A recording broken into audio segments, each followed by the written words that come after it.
Estás escuchando Cronos y Kairos, con Diego Valero y Gorka Pérez.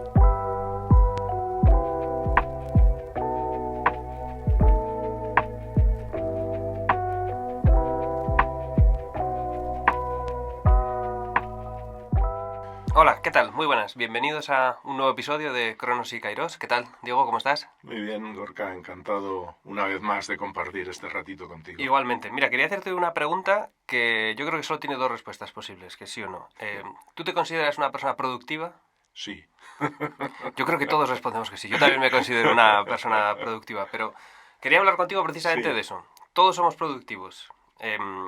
Sabemos lo que significa, sabemos lo que producimos lo que mejor sabemos hacer. No sé, son preguntas así muy...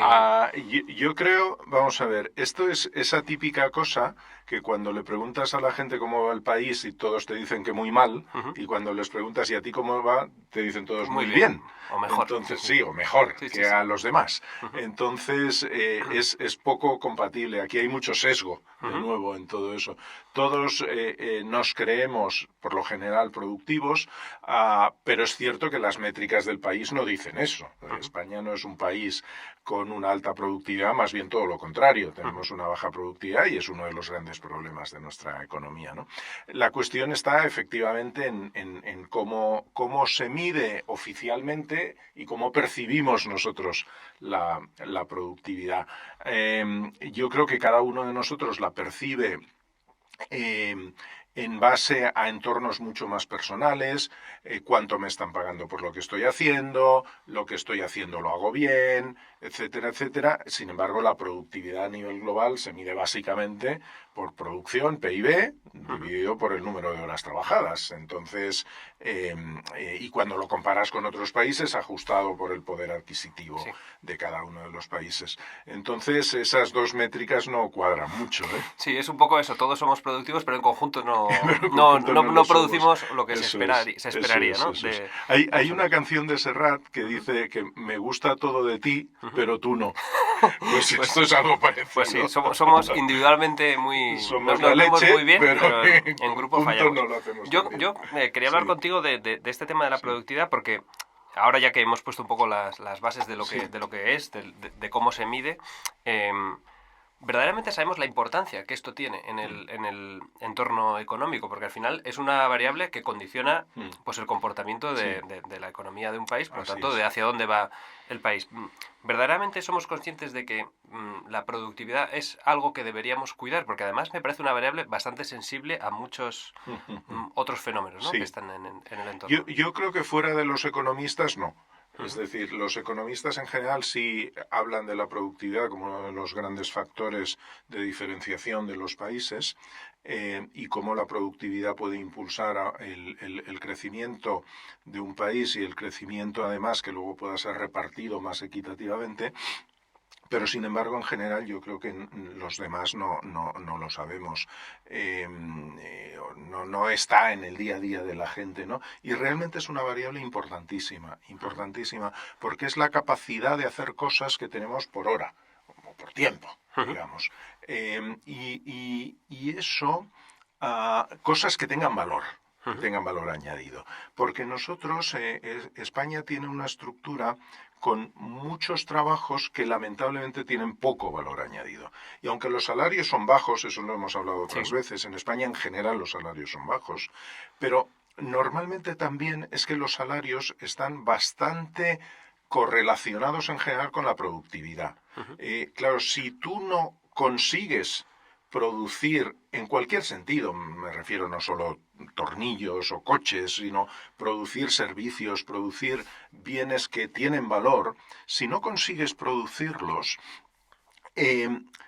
no puedes venderlos a un determinado precio y no puedes repercutir parte de ese precio. Teóricamente, los ingresos deberían repartirse más o menos equitativamente entre el que pone los medios de capital, o sea, el empresario, y los que ponen el recurso de trabajo, o sea, los trabajadores. Debería repartirse entre eso. Si no hay suficiente valor que se añade a la producción y a la economía, el reparto es menor y además muchas veces, sobre todo si los trabajadores son poco cualificados, no es equitativo. Va mucho más al medio de capital, al que pone el capital, o sea, las empresas o los empresarios, y menos a los trabajadores.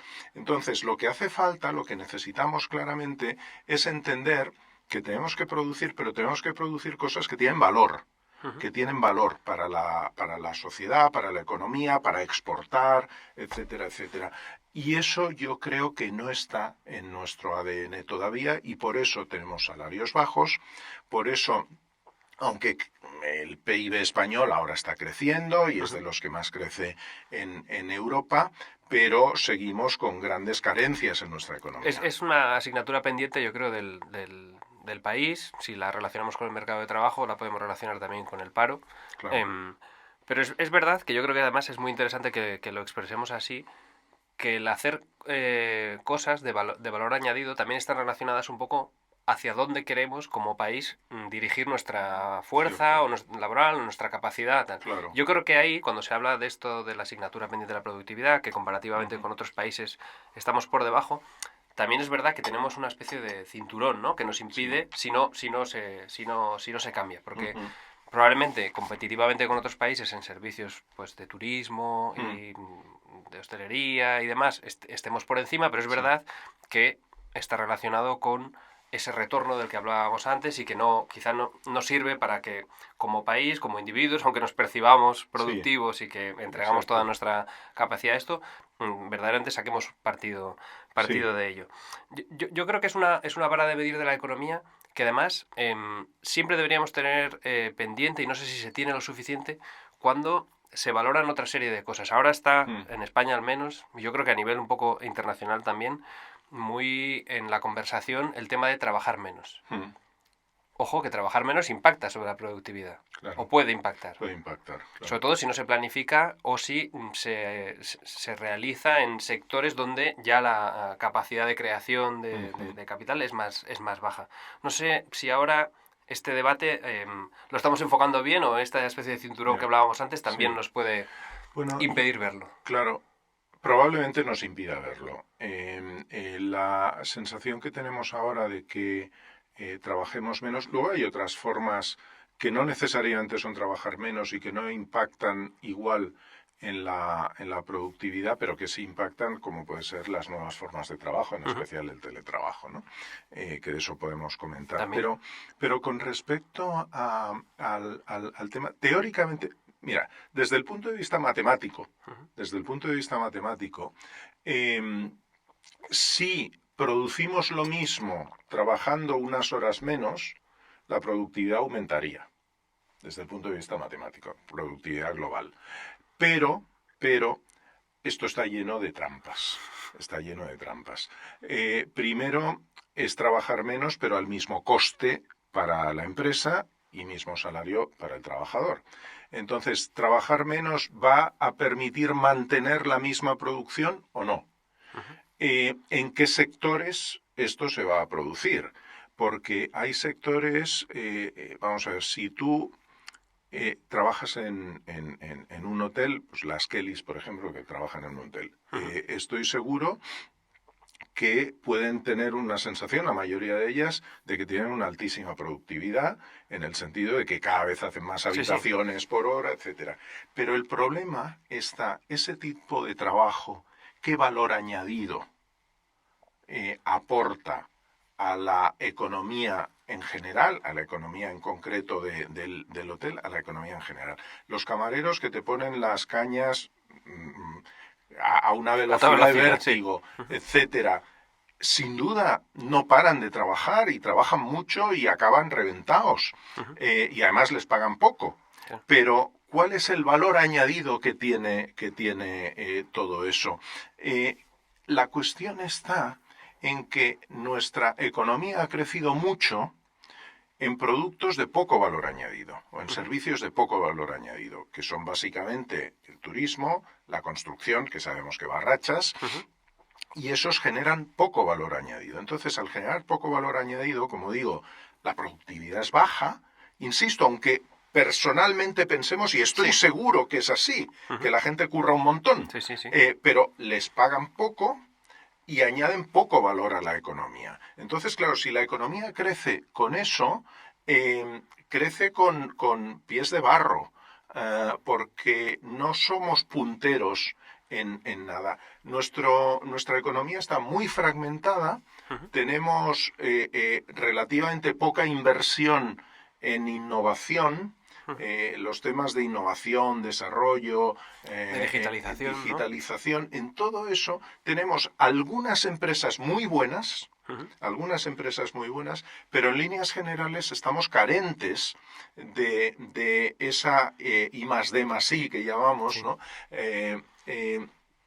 Que no permite, y además lo fragmentado que está el mercado, muchas pequeñas empresas que no tienen toda la capacidad financiera para invertir en nuevos aspectos, todo eso hace que en general las posibilidades de invertir en sectores más punteros de mucho valor añadido, no las tengamos aquí. España invierte en I+D la mitad de lo que invierten nuestros colegas europeos. Es muy difícil que podamos mantener un nivel tecnológico similar a ellos con productos, generando productos de valor. Ese es uno de los grandes problemas que tenemos. De hecho, antes relacionaba el concepto de productividad con el mercado de trabajo, que lo estamos ahora desarrollando más. Y yo creo que es precisamente más llamativo que estemos estancados o que no avance la productividad cuando, por ejemplo, en los 2 últimos años se han incorporado 500.000 personas cada ejercicio, digamos, al mercado de trabajo y, sin embargo, esa variable no sube. Creo que con lo que estamos contando ahora se ve que no es cuestión ni de manos, ni de horas, ni de esfuerzo, sino de dirigirlo. Claro. No es montones de gente trabajando, que evidentemente tenemos que generar trabajo, evidentemente, no es montones de gente trabajando, es gente trabajando en cosas que puedan conseguir un alto valor, ¿no? Y aquí hay un elemento que lo hemos hablado otras veces y que me gustaría vincular a lo que estás comentando, que es la formación y la cualificación. Seguimos teniendo baja formación profesional. La cualificación para muchos trabajos es escasa. Lo podemos ver, hemos puesto algunos ejemplos antes, podemos ver la cualificación en muchos de los casos, ¿no? Hay sitios, restaurantes, bares, etcétera, por ejemplo, centrándonos de nuevo en la hostelería y el turismo, donde te cobran un dineral porque el sitio es muy bonito, etcétera, pero la cualificación de las personas que te sirve, lamentablemente, no está a la altura de lo que hay, ¿no? Porque no existe. O sea, ¿dónde puedes estudiar aquí para ser un buen camarero o camarera? Claro. Y es una profesión absolutamente digna, loable e imprescindible. ¿No? Pero tenemos de nuevo esa como necesidad de titulitis muchas veces, de titulitis universitaria en profesiones donde no hace falta gente, nos falta gente en otras profesiones donde sí podríamos tener, y luego nos faltan esos estudios de grado medio que deberían proporcionar habilidades laborales a la gente para que realmente pudieran ser productivas, no solo en su mente, sino en la economía en general. A todo eso falta, de nuevo, inversión en eso. Tenemos muchos licenciados, sí, muy bien, pero muchos licenciados que no encuentran trabajo o que no encuentran el trabajo para el cual se han preparado. Bueno, ¿qué me vas a contar a mí de mi profesión y de mis compañeros? Exacto. Y eso es, yo creo, una cuestión de política de Estado que tendríamos que enfocarnos. Claro, ya sé, estos temas son de largo plazo. Y cuando lo que discutes es si un proyecto de ley ómnibus funciona o no funciona, pues eso poco tiene que ver con proyectos de país de largo plazo, ¿no? Pero es imprescindible tener una política educativa y de formación que permita ajustar las necesidades del mercado laboral a las oportunidades que los jóvenes tienen para formarse.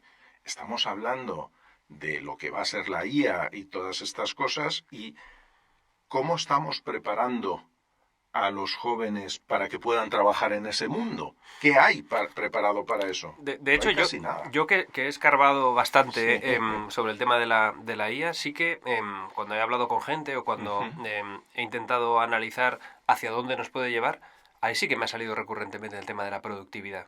Precisamente en un país como España, donde el tejido productivo es principalmente de pymes, Sí.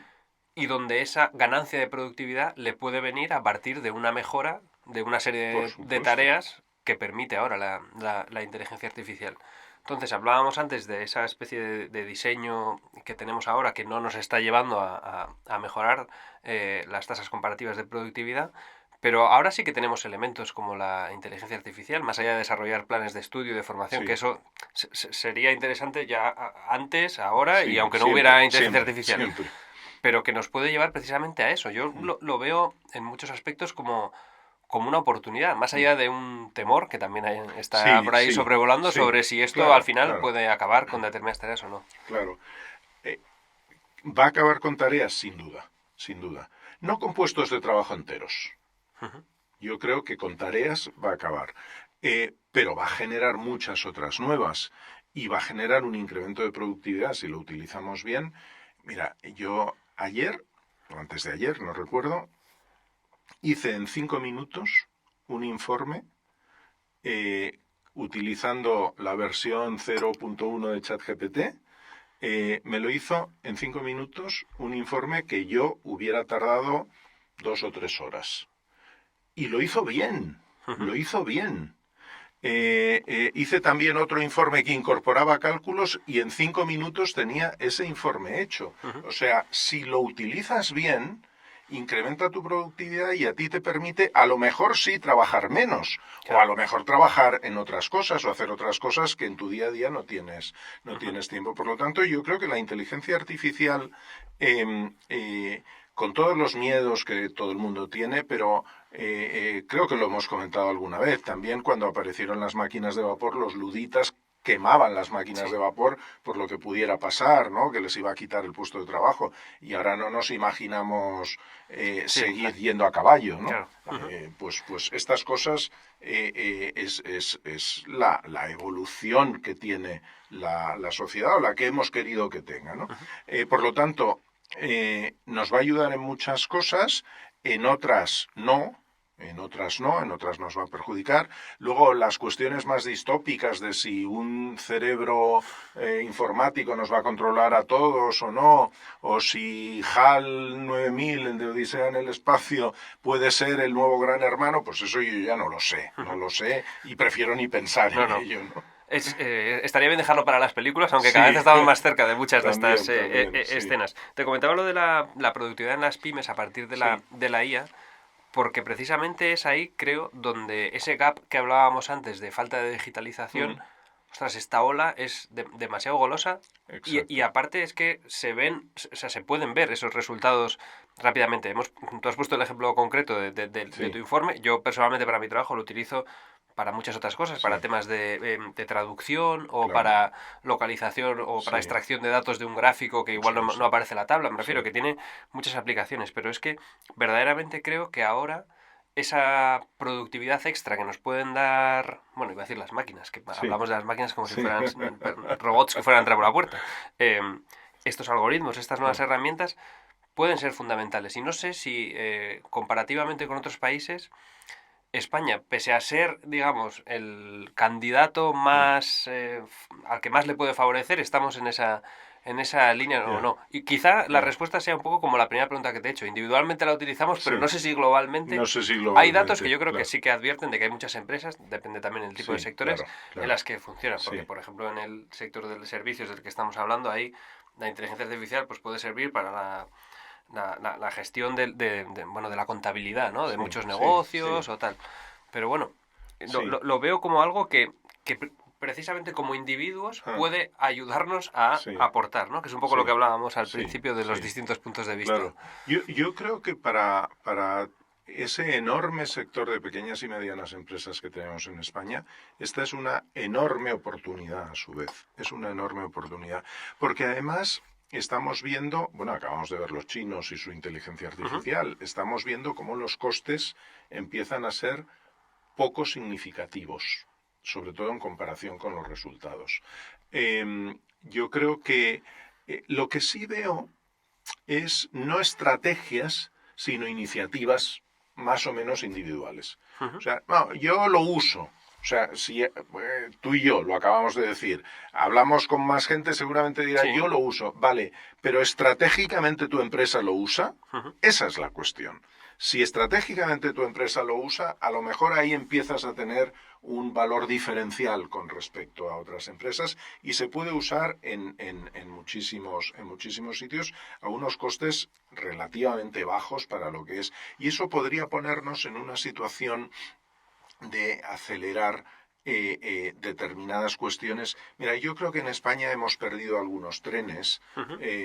Creo realmente que España es un país que tenía las condiciones idóneas para obtener energía barata y de energías limpias, energías renovables. Tenemos de todo, tenemos sol, tenemos Sí. agua, a veces demasiada, a veces escasa, pero la tenemos, tenemos viento, o sea, tenemos muchas cosas que nos permitirían, y tenemos empresas que son muy buenas en eso, pero yo creo que nos falta realmente una estrategia en todo esto. Ya no digo de país, porque esas son como la que hablábamos antes de la política educativa, pero sí estrategias de empresas para aprovechar todo eso. Y aquí, donde no se necesita montar molinos de viento, ni placas solares, ni nada de eso, podemos tener un elemento.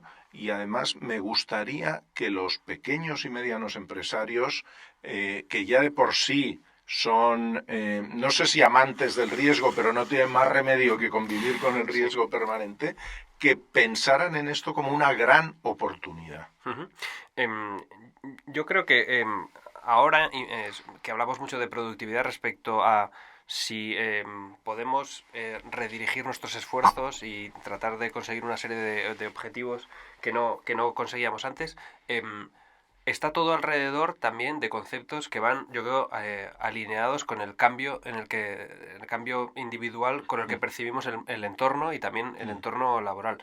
Antes hemos hablado de la reducción de jornada, hemos pasado un poco por encima, pero creo que ya lo hemos hablado también en otros episodios sobre fórmulas como el trabajo a distancia, que siempre se intentan aplicar sobre la variable de la productividad en el sentido de una persona que físicamente no esté en su lugar de trabajo es más productivo desde su casa o no lo es. Pero no sé si son variables que a veces se utilizan demasiado fácil. Me refiero, la productividad es algo a lo que, o sea, algo que puede variar por multitud de efectos. Pero estos cambios que van un poquito más allá, no sé si a veces se azuza un poco el fantasma de, ojo, que esto puede impactar sobre la productividad o no. Claro. Tiene mucho que ver con todo Sí. con lo que estamos hablando, ¿eh? No, Sí. no lo planteo desde la perspectiva de que cualquier nueva fórmula es mejor. O sea, No, hemos atravesado por distintas maneras de funcionar y, Sí. y los resultados tampoco es que han mejorado, pero tampoco han cambiado mucho. Pero yo creo que ahora sí que existe un cambio de pensamiento respecto a muchas cosas que bien orientadas pueden Sí. dar iba a decir dar al traste, ¿no? Que suena mal. Pueden Sí. servir para variar un poco todas estas inercias, ¿no? Que llevábamos. Sí, No sé si sí. tú además con la gente joven con la que tratas lo percibes, que tienen una manera diferente de enfocar este tipo de... Yo creo que está cambiando eso de una forma muy rápida. Realmente yo creo que la historia nos mostrará en algún momento cómo la pandemia del COVID fue un antes y un después en muchísimas cosas, en muchísimas cosas. Y en la forma de trabajo, una de ellas. Primero descubrimos que se podía trabajar sin estar en el trabajo, en muchos casos. Y es cierto que la economía mundial cayó en ese periodo, pero cayó por motivos también obvios, pero también es cierto que se recuperó muy rápido. Yo creo que estas nuevas formas de trabajo, que en muchos casos se han quedado, en algunos casos se están replanteando ahora, pero yo creo que a veces o casi siempre no es en base a métricas objetivas, sino a sentimientos subjetivos. estas cosas de, no, ahora todo el mundo de nuevo a la oficina.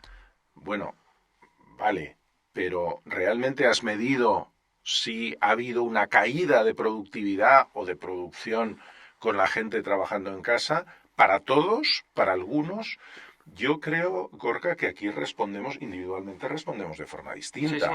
O sea, habrá gente que está en su casa pues de una forma mucho más relajada y a lo mejor sin la presión de que alguien le esté mirando, pues puede hacer otras cosas. Habrá gente que sigue manteniendo la responsabilidad de lo que tiene que hacer. Habrá gente que el tiempo que antes tardaba en desplazarse a la oficina, pues lo utiliza en casa. Habrá de todo, habrá de todo. Pero tenemos métricas objetivas de que haya caído claramente la productividad o que haya mejorado claramente. Yo creo que no. Y tomamos decisiones, esto nos pasa siempre. Tomamos decisiones de forma subjetiva, sin analizar los hechos suficientemente, por impulsos, por lo que en economía del comportamiento llamamos esos sesgos del pensamiento automático o de las preconvicciones que podemos tener. Claro, si tú, hay teorías de la dirección de personas y tal que lo dicen, si tú crees que la gente es vaga por naturaleza y tal, pues evidentemente tienes que tenerlos ahí delante y casi con el látigo. Y tenerlos controlados. Claro, si tú crees en la responsabilidad de las personas y el criterio de razonabilidad y tal, pues oye, que trabaje donde quiera, mientras que haga lo que tiene que hacer, pues ya está. O sea, hay muchas cosas en esto que se basan en criterios de subjetividad y no de objetividad. Y además creo que la objetividad nos daría seguramente resultados distintos en empresas distintas, en grupos, dentro de una propia empresa, en grupos distintos, etcétera. Pero creo que eso lamentablemente no se suele hacer. De las métricas estas que hablábamos antes sobre cómo medir la productividad, por ejemplo, muy relacionado con esto último que de lo que estamos hablando está el tema del absentismo, que también impacta mucho sobre la productividad, pero es cierto también que esto lo he leído yo en algún estudio muy interesante, que quien es absentista teletrabajando lo es presencialmente. También, y que quizá tiene más que ver con esa necesidad que tiene la persona que está comandando ese equipo de tener las horas controladas, o esa falta de confianza con la verdadera naturaleza de lo que está sucediendo. Pero es verdad que ya me ha pasado cuando he investigado un poquito más sobre el fenómeno del absentismo, y creo que también está muy relacionado con la productividad, que faltan elementos más allá de números, que aquí hablamos poco de números porque pretendemos explicar que va más allá y que hay muchas cosas que son de la propia naturaleza humana o de los sesgos que tenemos cada uno. Y yo creo que la productividad es medible hasta cierto punto, pero es como la publicidad en otras cosas. O sea, no hay una fórmula matemática que inmediatamente te dé el resultado que buscas. No lo hay. Además son tantas las variables. En general, todo lo que es ciencia social, y al final la economía no deja de ser una ciencia o disciplina social, o como lo queramos llamar, depende de las personas. Depende de las personas, del comportamiento individual y del comportamiento social, del comportamiento agregado. Entonces, es muy difícil medir porque hay muchas variables que influyen. Pero sí coincido contigo, el que es absentista de una forma lo es en todas las que puede, en todas las que puede. El que es o la que es una persona mucho más entregada, responsable o comprometida, lo es en cualquiera de los formatos en los que pueda trabajar, y que esto no ha venido a alterar la condición humana, solo sencillamente ha cambiado la forma de trabajar, pero no, o el lugar de trabajar casi, ¿no? Pero, hombre, yo creo que si hay cosas en temas de ganar tiempo en viajes, en reuniones, etcétera, que evidentemente las tecnologías que nos permiten hacer conferencias y tal lo favorecen. También es cierto que creo que no puede ser solo así, porque es muy importante el contacto humano, el vernos en 3D es importante, el respirar como el otro está planteando las cosas. También es cierto que se puede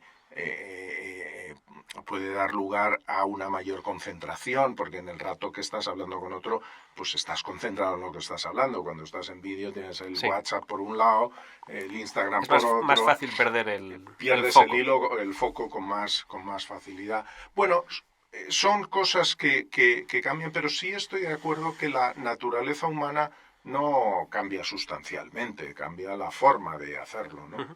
Pues no sé tú, Diego, pero para mí ha sido una charla muy productiva. No, y para mí, desde luego. Y me quedo con muchas cosas, porque la última pregunta que iba a hacerte, quizá para terminar, es Sí. cómo podemos mirarnos al espejo y decir, efectivamente, soy una persona productiva. Pero yo creo que hemos puesto sobre la mesa muchos elementos que nos hacen ver que como individuos podemos aportar, pero Sí. necesitamos que todo lo demás reme también que el a conjunto nuestro favor, nos ¿no? ayude. Pues no, nada, encantado. Y creo que es un tema que se trata poco, pero que es crucial y que está bien hablar de eso, a ver si entre todos conseguimos ser un poco más conscientes de que tenemos que hacer cosas mejores para que a todos nos vaya mejor. Pues nada, seguiremos produciendo más conversaciones Lo de haremos. estas. Gracias, Diego. Síguenos en Spotify, Apple Podcast y YouTube.